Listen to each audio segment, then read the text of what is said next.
Hace unos días se volvían a concentrar, volvían a llamar la atención, quieren volverse a convertir en noticia. Hablamos de la Asociación de Maltratados por la Administración, AMA, los de los derribos, que les llamamos en muchas ocasiones. Han venido presidente y vicepresidente por aquí, Antonio Vilela y Ciriaco García. Buenas noches a los dos. Hola, muy buenas noches. Hola, ¿qué hay? Buenas noches. ¿Queréis eso? Dar la matraca, ¿no? Volver a convertiros en noticia y que no se olvide la circunstancia que viven. ¿Cuántas familias están afectadas por derribos en Cantabria? Pues en este momento en Argoño son 255, que tiene casi el 70% de las viviendas con sentencia de derribo. Hay 34 en Escalante, 88 en Piélagos y luego había 144 en Arnuero, pero 42 ya se derribaron y entonces pues quedan pues 102. Son muchas familias y además cuando estuvisteis aquí en la anterior ocasión lo explicábamos, con la espada de Damocles encima, con una circunstancia complicada. Os concentrasteis frente al Ayuntamiento de Argoños o en Argoños, porque en Argoños, en el municipio donde más derribos hay, exigís que no haya más engaños. ¿Qué pretendéis, qué creéis que va a pasar ahora? Bueno, nosotros llevamos mucho tiempo. Esto es una cosa que lleva años, décadas. Entonces, lo que no puede ser es que cada vez que tenemos un problema tan grave, que está ahí en el tiempo durante décadas, pues que no haya ninguna solución.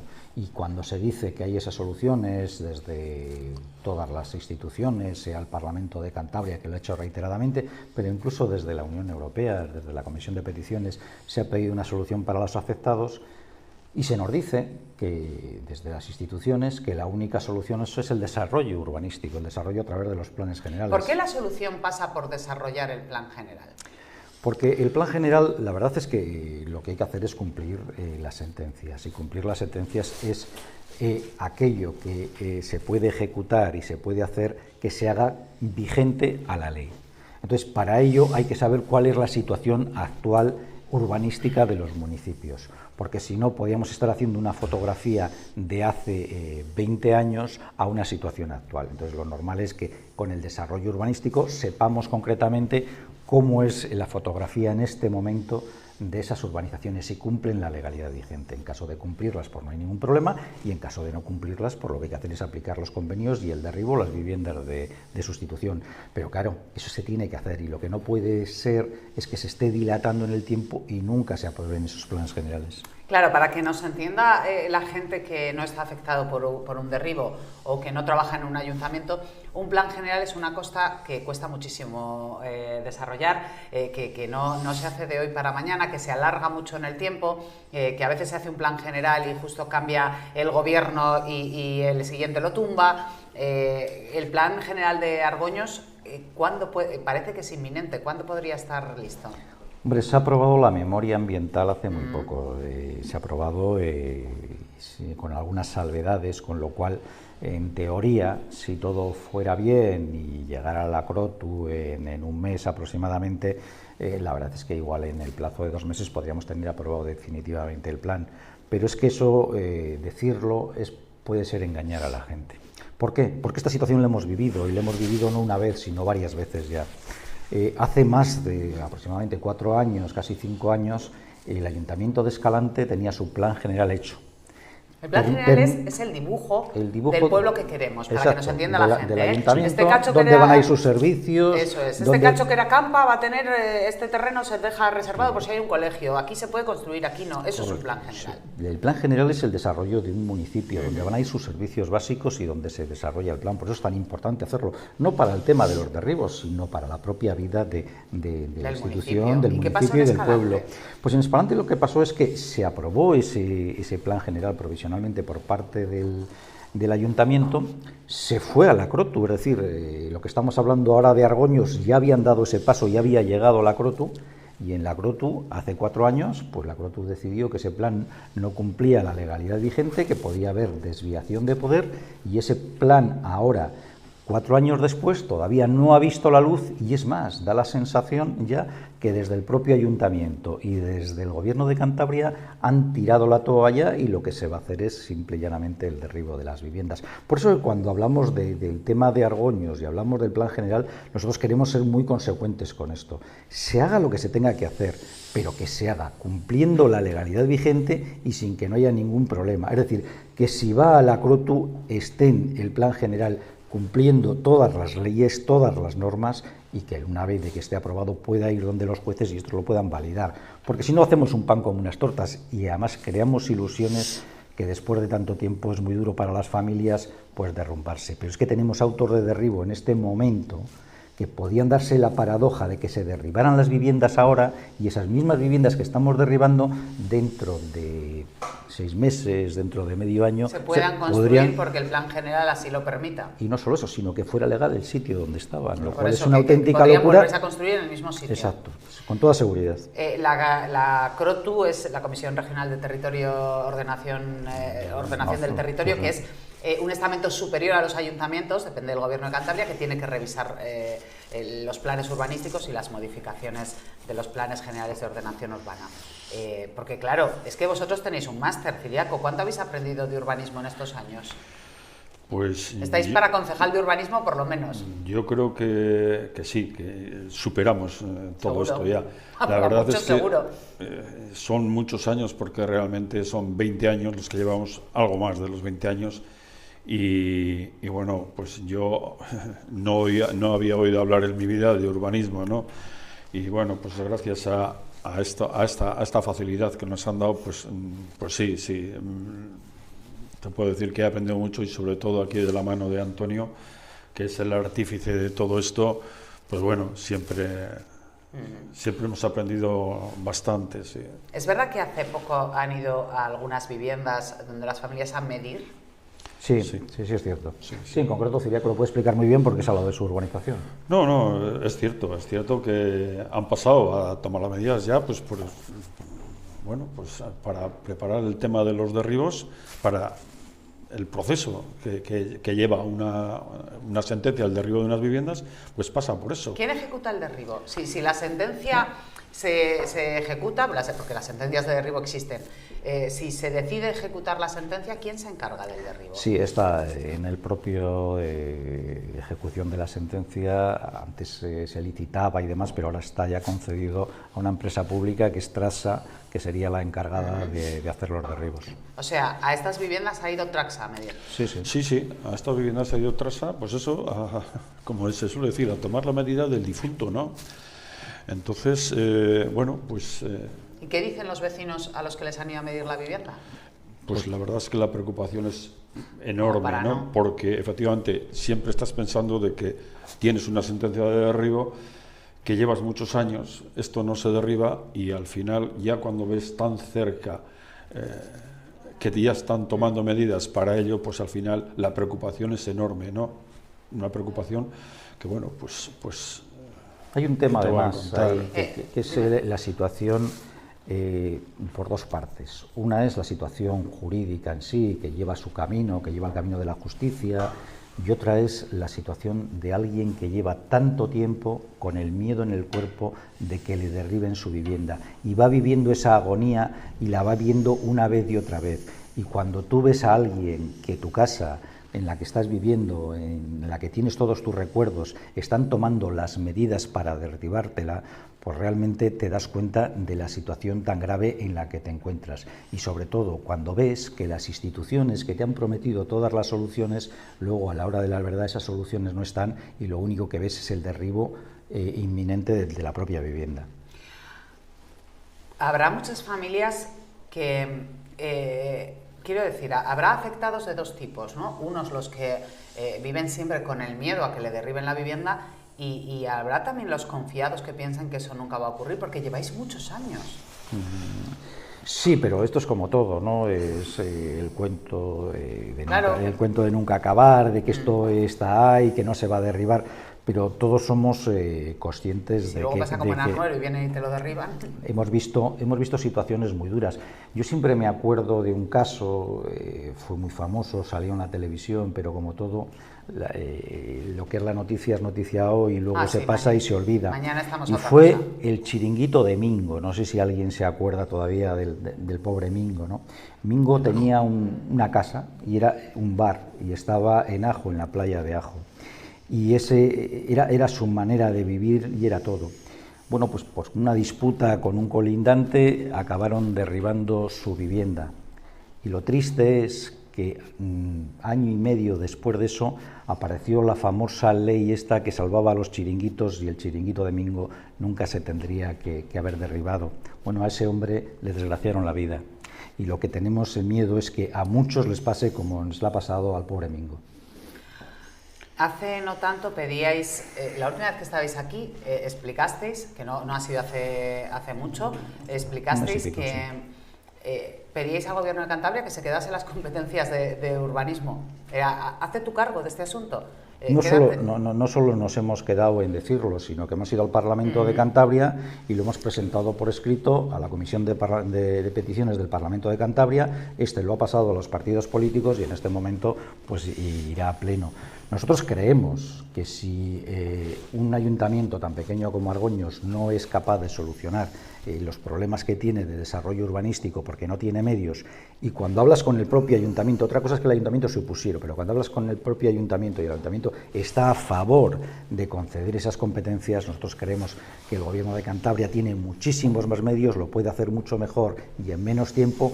Pues hágase, no perdamos tiempo y demos una solución que es para lo que están las instituciones, no para complicarnos la vida a todos los ciudadanos, sobre todo como han hecho con nuestras familias, sino para dar soluciones. Qué difícil, qué situación tan complicada y tan difícil. ¿Qué vais a hacer? Porque habéis hecho una concentración el otro día en Argoños, os habéis hecho ver. ¿Qué tenéis pensado para dar la matraca? ¿Esto funciona así? No, bueno, el grupo del jueves nos llaman así por un motivo, ¿no? Porque nuestro trabajo era concentrarnos todos los jueves ante las instituciones, Gobierno de Cantabria, el Parlamento, el Tribunal Superior de Justicia de Cantabria. Todos los jueves íbamos una serie de personas, por supuesto ya personas mayores, porque eran los que en ese momento pues no trabajábamos, y nos concentrábamos ante estas instituciones para pedir eso, justicia. La justicia que, bueno, no nos ha llegado nunca, y ahora lo único que pretendemos es volver otra vez a seguir pidiendo que esto se termine cuanto antes. No podemos estar eternamente así. Poco a poco nos vamos desapareciendo, porque por edad, pues es así, es ley de vida, ¿no? Y ellos cada 4 años se renuevan y nos están agotando física y moralmente. Entonces lo único que pedimos es acabar con este problema lo antes posible. Y bueno, pues como bien decía antes Antonio, el tiempo va pasando, llevamos casi 2 años con esta legislatura, se nos acaba el tiempo y esto no se soluciona, y lo único que pedimos es eso, ir adelante, en este caso del ayuntamiento, que es donde de momento podemos ir, pero desde luego que vamos a seguir jueves tras jueves. En el momento que podamos ir a las instituciones y demás, vamos a volver los que podamos, porque de aquellos, yo recuerdo que de aquellos que íbamos en su momento... ¿Cuántos se han quedado por el camino? Muchísimos. Tenemos una fotografía, es una cosa que la verdad yo la tengo en mi casa en un marco, sí, la tenemos casi todos los que participábamos en ese grupo del jueves, sobre todo Ciriaco y la gente que estaba con él, que era la que estaban más días allí, y tenemos esa fotografía con todos, y cuando la miramos la verdad es que pues se nos caen casi las lágrimas, porque aproximadamente más del 30% de la gente que está allí ya no está hoy con nosotros, ya ha fallecido. Es verdad que el grupo de jueves estaba compuesto sobre todo por gente que estaba jubilada, sí, porque eran las que podían tener, eran los que podían tener durante la semana más libertad para poder hacerlo, pero poco a poco han ido desapareciendo. Y nosotros alguna vez hemos dicho que la solución que parece que busca la Administración es nuestra desaparición física para acabar con el problema. Y eso es lo que no queremos. Lo que no queremos dejar es el problema a nuestros hijos, y lo que queremos es que se resuelva de una vez, porque esto es demasiado grave y el daño que se está haciendo, primero a estas familias, pero luego colateralmente a todos. Es decir, primero por el gasto que se hace en recursos, en planes generales que no acaban nunca, en procesos judiciales que duran 20 años gastando el dinero de las administraciones, y luego cuando en una sociedad se permite hacer una injusticia tan grande hay que tener miedo, porque nos puede ocurrir a cualquiera de nosotros. ¿Os sentís apoyados por el resto de la sociedad? Yo creo que sí. Yo creo que ha habido etapas. Ciriaco tiene un poco sus dudas. Ha habido etapas. Se ha emocionado pensando en los compañeros que ya no están. Yo creo que ha habido etapas. Ha habido una primera etapa, desde luego, donde ha habido mucha incomprensión, porque se pensaba que las viviendas se habían adquirido sabiendo que había esa situación y demás. Bueno, no se os identificaba como compradores de buena fe. Exacto. Esto han sido nosotros no tenemos que demostrar nada. Han sido los tribunales quienes han dicho ya no hay ninguna duda. Todas las sentencias, 35 sentencias condenan en todas a las administraciones públicas que son las culpables del engaño que han hecho a nuestras familias y a la sociedad. Eso lo han hecho las administraciones públicas. Y esto que se ha visto a través de las sentencias, luego también se ha visto a través de las instituciones. Cuando el Defensor del Pueblo nos ha dado la razón, cuando la Comisión de Peticiones del Parlamento Europeo ha dicho si los culpables son las administraciones, ¿por qué tienen que soportarlo las familias? O cuando el propio Parlamento de Cantabria, por unanimidad, ha pedido perdón y ha pedido a las instituciones que pidieran perdón a los afectados por el daño que les habían hecho. Yo creo que eso sustancialmente ha cambiado la opinión de la gente y se han dado cuenta de que lo único que ha pasado es que hemos sido unos grandes estafados y lo que no queremos es que estafen a nadie más y que esto, y además yo creo que ahí sí lo hemos conseguido, y lo que ha aportado la asociación AMA a la sociedad, que yo creo que es muy importante, ha sido la modificación de las leyes en el Senado para que esto no ocurra de ahora en adelante y por lo menos que se reconozca al tercero de buena fe que antes de derribar su vivienda hay que darle lo que es suyo. Ya, pero mientras tanto hay 500 familias, he hecho yo el cálculo así más o menos antes, ¿no? Con esa espada de Damocles encima, ¿cómo se vive en una casa que a lo mejor te la tiran? ¿Se hacen obras, se hacen reformas, se actualizan las cosas? Bueno, la verdad es que al principio muy mal. Al principio lo llevas muy mal porque al final crees que bueno, todo lo has hecho bien, pero realmente tú no has hecho nada mal. ¿Cómo es posible que a ti te puedan tirar una casa sin haber cometido ningún delito ni haber hecho nada? Entonces, bueno, pues eso te cuesta entenderlo, ¿no? Piensas que tiene que haber una solución, que tú eres inocente, que bueno, esto alguien te lo va a solucionar, confías en todo el mundo, pero después cuando ya va pasando el tiempo y demás, que ya te lo vas tragando de que esto es así y que bueno, que tiene mucha dificultad la solución, pues entonces la verdad es que lo pasas mal, muy mal, es muy duro. Tenemos casos, hay que estar en ello. Tenemos casos que son sangrantes, que son de verdad de vergüenza ajena y de vergüenza de las instituciones. Tenemos personas que sus propios médicos les aconsejan no ir a su casa por el daño que les hace. Psicológicamente están en una casa que se puede derribar. Tenemos personas minusválidas que necesitan hacer reformas en sus casas y que dicen, ¿cómo me voy a gastar yo un dinero si mañana esa casa me la van a tirar? Tenemos gente que por la edad, que es muy avanzada, necesita el dinero de esas viviendas para irse a una residencia, para acabar sus últimos años porque tienen ya una dependencia y no lo pueden hacer. Bueno, esto es tan injusto, es tan duro, que lo que no tiene sentido. Y hay una cosa, estos días nos hablaban porque ya con el tiempo vas cogiendo pues incluso confianza con los responsables políticos, ¿no? Y siempre se coge más con los que se han marchado. Y entonces pues, nos hablaban consejeros anteriores y nos decían que no comprendían, y si nosotros lo hemos dejado casi arreglado, pero si es que no hay derechos, si lo hemos dicho 1000 veces, si lo hemos aprobado, y esa gente que ha estado en las propias instituciones no es capaz de comprenderlo, ¿cómo lo vamos a comprender los afectados o cómo lo va a comprender la sociedad? El miedo que tenemos es que a veces se apague la luz y no se ponga y no se vea el sufrimiento que hay, porque parece que esto es algo normal, que los derribos están ahí y hay que ejecutarlos sin más, pero hay que hacerlo, y hay que hacerlo que se cumpla la ley, y que se cumpla la ley en todos los términos, pero no hacer daño innecesariamente y de una manera tan cruel a tantas familias. Antonio Vilela, Ciriaco García, presidente y vicepresidente de AMA, Asociación de Maltratados por la Administración, los de los derribos, os manifestasteis hace unos días en Argoños. Sé que vais a dar guerra, esta es vuestra casa y supongo que volveremos a hablar de este asunto. Ojalá fuese con buenas noticias o ojalá fuese, por ejemplo, para hablar del plan general aprobado en Argoños, pero para lo que sea, aquí estaremos. Gracias a los dos por haber venido. Inés, si me permites, sí, me permito. Muy fácil y muy breve. Dar las gracias de verdad y de todo corazón a vosotros, a los medios de comunicación, porque nosotros tenemos una vivienda y tenemos un futuro gracias a vosotros, a que habéis puesto luz y no habéis dejado apagar este problema, porque si no hubiera sido por los medios de comunicación estaríamos totalmente abandonados. Es nuestra obligación. Gracias, chicos. Volvemos ahora mismo en un instante.